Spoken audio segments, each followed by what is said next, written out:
అవ్వండి. ఈరోజు నేను చెప్పే టాపిక్ ఏంటంటే టేబుల్ క్రియేట్ చేసుకున్నాం కదండి, రోస్ కాలమ్స్ క్రియేట్ చేసుకున్నాము, ఇన్సర్ట్ చేసుకున్నాము. ఆ రోస్ని ఎలా సైజ్ తగ్గించాలి. ఒక్కొక్కసారి ఏంటంటే మ్యాటర్ కొంచెం ఉంటుంది, ఎక్కువ చేయాలి. ఎక్కువ చేసిన దాన్ని ఎలా తగ్గించుకోవాలి, రీసైజ్ చేయడం అనమాట. దాన్ని ఎలా స్ప్లిట్ చేయాలి అంటే ఏంటి, ఒక దాంట్లోనే ఎక్కువ రోస్ పెట్టాలంటే ఎలాగా, లేదు 2-3 ఉన్నాయనుకోండి కాలమ్స్ కానీ రోస్ కానీ, ఎలా మెర్జ్ చేయాలి అనేది చెప్తాను. జాగ్రత్తగా నేర్చుకోండి. 16లోనే కదండి మనం నేర్చుకునేది. MSword 2016లో MSword టేబుల్ పార్ట్ 3 కదా మనం చెప్పుకుంటుంది. మనము ఒక టేబుల్ని ఎలా స్ప్లిట్ చేయాలి, ఎలా మెర్జ్ చేయాలి, ఎలా రీసైజ్ చేయాలి, రోస్ అండ్ కాలమ్స్ ఉంటాయి కదా, అవి అలైన్మెంట్స్ అవి ఎలా సెట్ చేయాలి అనేది చేసి చూపిస్తాను. చూడండి, ఆల్రెడీ మనం ఒక టేబుల్ ఒకటి క్రియేట్ చేసుకున్నాము. ఇదిగోండి టేబుల్ ఉంది కదా, ఈ టేబుల్లో నేను అది చేసి చూపిస్తాను మీకు. ఎలా ఇందులో ఏంటంటే ఇదిగోండి మనము ఈ సెల్ ఉంది కదా, ఇదిగోండి ఈ టేబుల్ ఒకటి చేశాం కదా. ఇదిగోండి ఇప్పుడు ఈ 30 అనే దగ్గర నేను కర్సర్ క్లిక్ చేశాను. ఇప్పుడు మనము ఈ 30 అనే దగ్గర మనం ఏదైనా కానీ ఫస్ట్ ఇదిగోండి ఈ 30 సెలెక్ట్ చేశాను. సెలెక్ట్ చేసిన తర్వాత ఇదిగోండి ఇది రో కదా, ఈ రోలో ఇదిగోండి ఈ 60 దగ్గర క్లిక్ చేశాను. ఇప్పుడు మనం ఏం చేయాలి, డిజైన్లో కానీ లేఅవుట్, ఇప్పుడు మన లేఅవుట్లో ఉన్న ఇదిగోండి మెర్జ్ అనే బాక్స్ నేర్పిస్తున్నాను. ఇదిగోండి స్ప్లిట్ సెల్స్. స్ప్లిట్ సెల్స్ అంటే ఈ బాక్సు మీరు ఎన్ని రకాలుగా స్ప్లిట్ అవ్వాలి అంటే డివైడ్ అవ్వాలి అంటే బాక్సులుగా ఎన్ని బాక్సులు కావాలంటే నెంబర్ ఆఫ్ కాలమ్స్, ఎన్ని కాలమ్స్గా అవ్వాలి. నేను ఇక్కడ ఒక ఫోన్ నెంబర్స్ అనుకోండి 10, ఒక ఆధార్ నెంబర్స్ అనుకోండి 12, అట్లా నేను ఇప్పుడు 5 పెట్టాను. అంటే ఇదిగోండి 5 మనకి క్రియేట్ అయినాయి అనమాట బాక్స్ లాగా, అందులో మనం టైప్ చేసుకుంటాం. అట్లా దీన్ని స్ప్లిట్ సెల్స్ అంటాం. ఓకేనా, స్ప్లిట్ సెల్స్ అంటే డివైడ్ చేయడం. ఓకేనా, ఇదిగోండి స్ప్లిట్ అంటే డివైడ్ చేయడం. మెర్జ్ అంటే కలపడం. అంటే ఏంటి, మనము ఇప్పుడు పైన ఒకటి హెడ్డింగ్ ఏదైనా చేసామనుకోండి, చూపిస్తాను చూడండి ఒకసారి. ఇప్పుడు మన టేబుల్ ఉంది కదా, టేబుల్ సెలెక్ట్ చేసుకొని మెర్జ్ చేయడం అంటే మనం హెడ్డింగ్ ఏదైనా ఉందనుకోండి, హెడ్డింగ్ ఏం చేస్తాం మనం, ఇప్పుడు ఆల్రెడీ మనం టేబుల్ టైప్ చేసాం, పైన హెడ్డింగ్ లేదు. ఇప్పుడు నాకు హెడ్డింగ్ కావాలి. ఇదిగోండి రో సెలెక్ట్ చేసా, మౌస్తో క్లిక్ చేస్తే రో వచ్చేస్తుంది, సెలెక్ట్ అవుతుంది. ఇదిగోండి లేఅవుట్లోకి వెళ్ళాను, ఇన్సెట్ అబోవ్ అంటే పైన ఒక రో అనేది క్రియేట్ చేశాను. మీకు తెలియడం కోసం నేను ఆ కలర్ కూడా తీసేస్తాను. చూడండి, మనం సెలెక్ట్ చేసుకుని అదిగోండి షేడ్ అనేది తీసేసాను, రో అనేది క్రియేట్ అయింది. ఇప్పుడు నేను ఆ రోని సెలెక్ట్ చేశాను. ఓకేనా, అదిగోండి మౌస్తో అది క్లిక్ చేస్తే ఆ రో సెలెక్ట్ అవుతుంది. ఆ కార్నర్లో క్లిక్ చేయండి, అది మొత్తం సెలెక్ట్ అవుతుంది. అదిగోండి అలా క్లిక్ చేస్తే రో సెలెక్ట్ అవుతుంది.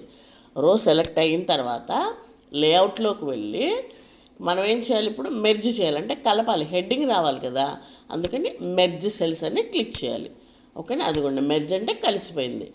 మెర్జ్ అంటేనేమో కలిసిపోవడం, స్ప్లిట్ అంటే డివైడ్ అవ్వడం అనమాట. అలాగా ఇప్పుడు హెడ్డింగ్ టైప్ చేసుకుంటున్నాను. ఎంప్లాయీస్ శాలరీ స్లిప్ అనుకోండి, ఎంప్లాయీస్, అదే స్టూడెంట్స్ మార్క్స్ లిస్ట్ అనుకోండి, స్టూడెంట్ మార్క్స్ లిస్ట్, అట్లా అనమాట. మనకి ఏది కావాలనుకుంటే అది హెడ్డింగ్ టైప్ చేసుకుంటాం. ఓకేనా, ఇప్పుడు ఇది మెర్జ్ సెల్స్. ఇందాకేమో స్ప్లిట్ సెల్స్ నేర్చుకున్నాము, ఇప్పుడేమో మెర్జ్ సెల్స్ నేర్చుకున్నాం. అలాగే ఇక్కడ మనకి స్ప్లిట్ టేబుల్ కూడా ఉంటుంది. అంటే ఏంటి, టేబుల్ డివైడ్ అయింది. ఇప్పుడు ఆల్రెడీ ఒక టేబుల్ ఉంది, ఈ టేబుల్కి మధ్యలో ఇదిగోండి నేను ఇలా సెలెక్ట్ చేశాను, టేబుల్ స్ప్లిట్ అవుతుంది. ఇందాకేమో రో ఒక సెల్ ఉంది కదా, సెల్ స్ప్లిట్ అయింది. ఇప్పుడు ఇదిగోండి టేబుల్ మొత్తం స్ప్లిట్ అయిపోయింది, అందుకని దీన్ని స్ప్లిట్ టేబుల్ అంటాం. అంటే టేబుల్ నేను Ctrl+Z అంటున్నాను చూడండి, పైకి వెళ్ళి అండు బటన్ క్లిక్ చేస్తున్నాను, మొత్తం బ్యాక్ వెళ్ళిపోయాను. ఇప్పుడు మళ్ళీ ఇంకొకటి చెప్తాను. ఇప్పుడు మనం మెర్జ్ చేయడము, స్ప్లిట్ చేయడము, సెల్ని స్ప్లిట్ చేయడము, ఇదిగోండి మళ్ళీ మెర్జ్ చేస్తున్నాను చూడండి. ఇది ఇందాక మనం చేసిన దాన్ని కలిపేస్తున్నాను, మళ్ళీ నార్మల్గా పెట్టేస్తున్నాను. ఇదిగోండి అది పట్టుకొని ఇలా క్లిక్ చేసి ఇలా జరిపితే మనం అవి సెట్ చేసుకోవచ్చు. 2-3 సార్లు అది ఇలా ప్రాక్టీస్ చేయండి, అది ఇందులో కలిసిపోయింది. అది కొంచెం అవతలకి వెళ్ళిపోయినట్టుగా ఉంది కదా, అలా అయినా చేయొచ్చు. పైన అయినా క్లిక్ చేసి చేయొచ్చు, లేకపోతే ఇలా అయినా క్లిక్ చేయొచ్చు, లేకపోతే హైట్ విడ్త్ ఉంటుంది కదా, అక్కడైనా చేయొచ్చు. మీ ఇష్టం, ఎక్కడైనా సెట్ చేసుకోండి.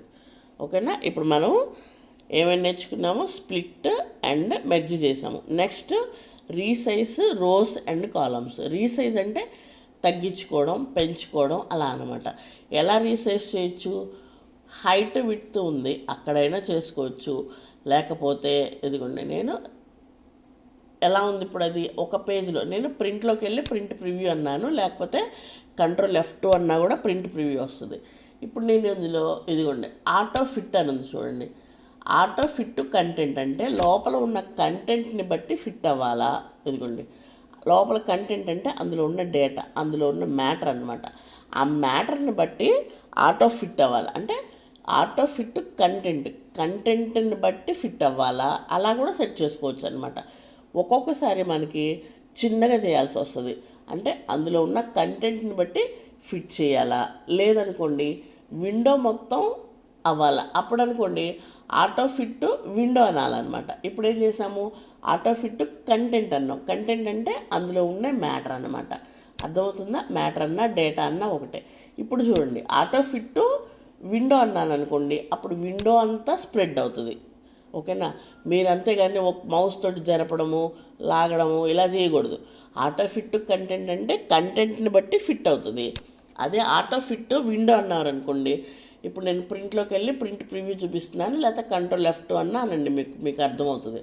ఓకేనా? అదిగోండి ప్రింట్లోకి వెళ్ళి అదిగోండి ఇది ఆటో ఫిట్ కంటెంట్. ఇప్పుడు అర్థమైంది కదా? అది ఆటో ఫిట్ కంటెంట్ అంటేనేమో చిన్నగా, ఇదేమో ఆటో ఫిట్ విండో అనమాట. విండో అంటే విండో మొత్తం స్ప్రెడ్ అవుతుంది అనమాట. అలాగా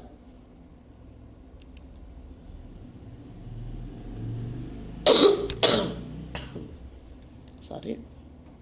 ఇప్పుడు చూడండి ఆటో ఫిట్ విండో అయిపోయింది. ఫిక్స్డ్ కాలం విడ్త్ అంటే ఏంటంటే మనకి ఫిక్స్ అయిపోయింది అనమాట. కాలంని బట్టి ఫిక్స్ అవుతుంది.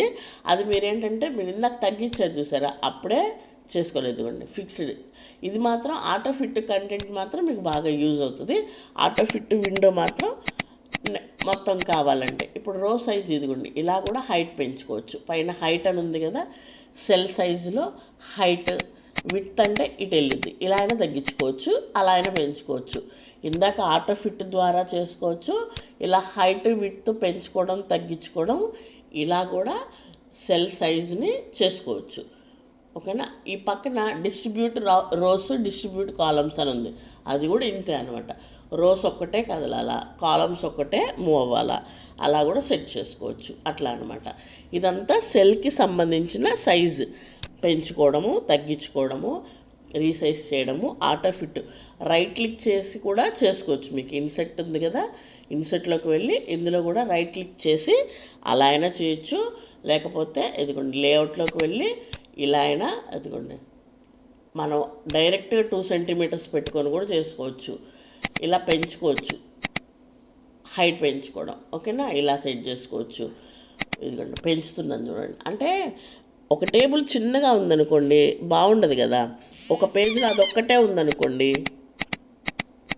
అదొక్కటే ఉంటే సగమే ఉంటే బాగుండదు. అదే పేజ్ మొత్తం సెట్ చేసామనుకోండి నీట్గా కరెక్ట్గా ఉంటుంది అనమాట. మనకి పేజీలో సెట్ చేయడం కూడా రావాలి. పేజీలో తగ్గించుకోవడము, హైట్ పెంచుకోవడం, విడ్త్ తగ్గించుకోవడం అలా అనమాట. అందుకే మీకు ఇన్నిసార్లు చూపిస్తున్నాను హైట్ ఎలా పెంచుకోవాలి, విడ్త్ ఎలా పెంచుకోవాలి, డిస్ట్రిబ్యూట్ రోస్ అంటే ఏంటి, డిస్ట్రిబ్యూట్ కాలమ్స్ అంటే ఏంటి, ఆటో ఫిట్ కంటెంట్ అంటే కంటెంట్ని బట్టి ఎలా తగ్గించుకోవాలి, లేకపోతే ఆటో ఫిట్ విండో అంటే విండోని బేస్ చేసుకొని పెంచుకోవాలా.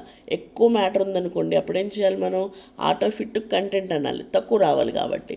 కొంచెమే ఉంది ఎక్కువ రావాలి, అప్పుడేం చేయాలి, ఆటో ఫిట్ విండో అనుకోవచ్చు అనమాట. అట్లా మనకి ఎలా అక్కడున్న మ్యాటర్ని బట్టి మనం సెలెక్ట్ చేసుకోవాలన్నమాట. ఇప్పుడు మీకు ఇదిగోండి ఆటో ఫిట్ కంటెంట్ అయిపోయింది. అలైన్మెంట్ ఊరికే కొంచెం చెప్తాను చూడండి, మరి నెక్స్ట్ క్లాస్లో కూడా చెప్తాను. అలైన్మెంట్ అంటే మనకి ఏమేమి ఉంటాయి, left alignment, right alignment, centre alignment. మనం టైప్ చేసే మ్యాటర్కి ఉంటుంది, ఇది మనకు తెలుసు అలైన్మెంట్ అనేది. కానీ ఇక్కడ అలైన్మెంట్ అంటే ఏంటంటే ఒక సెల్లో ఉండే మ్యాటర్ ఉంటుంది కదా, ఆ మ్యాటర్ అనేది ఇక్కడ 9 మోడల్స్లో ఉంటుంది. అంటే ఏంటి, ఇదిగోండి ఇది అలైన్మెంట్. ఎలా రావాలి, అదిగోండి పైకి రావాలా, పైన టాప్లో లెఫ్ట్ సైడ్ రావాలా, టాప్లో సెంటర్లో రావాలా, టాప్లో రైట్ రావాలా, టాప్లో మిడిల్లో రావాలా. అదిగోండి మొత్తం 9 మోడల్స్ ఉన్నాయి చూడండి. అంటే ఆ అలైన్మెంట్ బాటమ్ రైట్ ఉండాలా. మీరు మౌస్ తీసుకెళ్ళి అక్కడ మీరు ప్రెస్ చేశారనుకోండి, ఊరికి అలా పెడితే అది ఎక్కడ ఉండాలి, లేకపోతే అక్కడ ప్రివ్యూ చూపిస్తుంది కదా, మ్యాటర్ బాక్స్లో అంటే సెల్లో కింద ఉండాలా, లేకపోతే ఇదిగోండి సెంటర్లో ఉండాలా.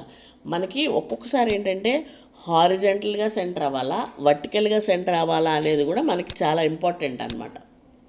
అంటే ఏంటి, ఒక సెల్లో మనం ఇప్పుడు మ్యాటర్ ఏదైనా చేసామనుకోండి, కరెక్ట్గా సెంటర్లో ఉండాలి.